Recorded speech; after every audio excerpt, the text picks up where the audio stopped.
So once the carboxylation of RuBp is over, that means RuBp reacts with carbon dioxide to give rise to 6 carbon compound which is unstable and which breaks into 2 molecules of 3 carbon compound. Now the second step of the reactions could be called as reduction of the carbon dioxide. Now during this step, the first product formed is PGA. PGA undergoes reduction. So you can see here NADPH is involved. Now this NADPH is going to lose its hydrogen and give its hydrogen to this acid. So this acid will now change into aldehyde. So phosphoglyceric acid in the presence of ATP, again energy is required, changes into the aldehyde or into ketone. So the aldehyde formed is the phosphoglyceraldehyde. It isomerizes into another form, that is dihydroxyacetone phosphate. So this is ketone form of 3 carbon sugar, this is the aldehyde form of 3 carbon sugar, and this is the 3 carbon acid. So acid undergoes a change into aldehyde or the ketone, and remember these are sugars because we have already covered this topic in the biomolecules chapter, if you remember, that these are various types of sugars. Now this is 3 carbon, this is 3 carbon, they react together to form a 6 carbon sugar which is fructose 1,6. Now remember there is one phosphate here, there is one phosphate here, so both phosphates are present in the next sugar, that's why it is called as fructose. At first position one phosphate is there, sixth position second phosphate is there, diphosphate. It undergoes changes into fructose 6-phosphate, then glucose plus fructose. These things are formed which may react together to form sucrose or to form starch, and this is the way various types of carbohydrates are formed. So the first step is carboxylation, second step is the reduction, and these steps are going to be the opposite of glycolysis.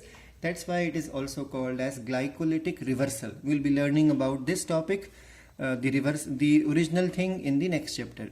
Now the next step is to continue this cycle. We need continuous regeneration of RuBp because it's a cyclic process. So some molecules in these reactions are used up to regenerate RuBp. So the net reaction of the dark reaction or the Kelvin cycle or C3 cycle can be summarized as we already know to form one glucose molecule, how many times this cycle has to go? 6 times. So that means 6 carbon dioxide would be involved, 6 times RuBp will be involved. So 6 RuBp plus 6 CO2, and I already told you from the NCERT itself that for every carbon to be fixed you need 3 ATP. So for 6 carbons to be fixed you need 18 ATPs, and from the NCERT I told you for 1 carbon dioxide to be fixed you need 2 NADPH. So for 6 you need 12. So 6 RuBp and 6 CO2, or you can say 6 times the Kelvin cycle will go to generate 6 RuBp regeneration, and then the C6H12O6 one molecule, just one molecule of glucose, and 18 ADP and 18 inorganic phosphates and 12 NADP plus. So this is the net reaction of Kelvin cycle. Now you can even remember the Kelvin cycle balance sheet as per the NCERT. NCERT also has mentioned in the similar manner. The balance sheet of the Kelvin cycle is what, that 1 carbon dioxide enters into one cycle. So therefore to form one glucose molecule you need 6 carbon. That means the cycle has to go for 6 times to fix 6 molecules of carbon dioxide to generate a glucose molecule. Therefore for 6 carbon dioxides will change into one glucose molecule. 18 ATP will be consumed and will be changed into 18 ADP and 18 inorganic phosphates, and then 12 NADPH will change into 12 NADP. NCERT calls like this, you can even put a plus here. So therefore to fix 1 carbon dioxide in the C3 cycle we need 3 ATPs and 2 NADPH. Now please pay attention from where this ATP is coming. Light reaction.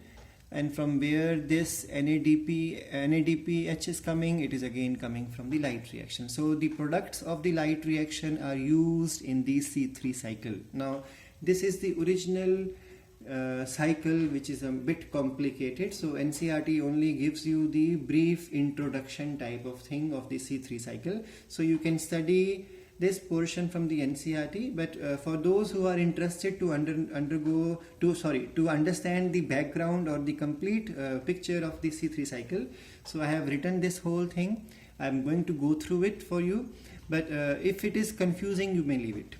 RuBP is a 5-carbon compound which picks up the carbon dioxide in the presence of rubisco to form a 6-carbon compound which is unstable, and that compound name is 2-carboxy 3-keto. So these are the positions of carboxy group and ketone group. Arabinitol, this is the sugar formed. And now this is a 1,5-bisphosphate or biphosphate. So it's a big molecule name which splits into PGA, which changes into 1,3-biphosphogylyceraldehyde, which changes into PGA changes into PGA with 2 phosphates. Now here is only 1 phosphate, here it will have 2 phosphates. Now it will change into PGAL. PGAL means phosphoglyceraldehyde, which may isomerize into dihydroxyacetone phosphate. Now this is a 3-carbon compound. They may react together to form fructose, glucose or other carbohydrates. Now it is possible for regeneration of RuBP, these steps are going on. Now this fructose, which is a 6-carbon compound, may react with the PGAL 3-carbon compound. Now 3 plus 6 is equal to 9.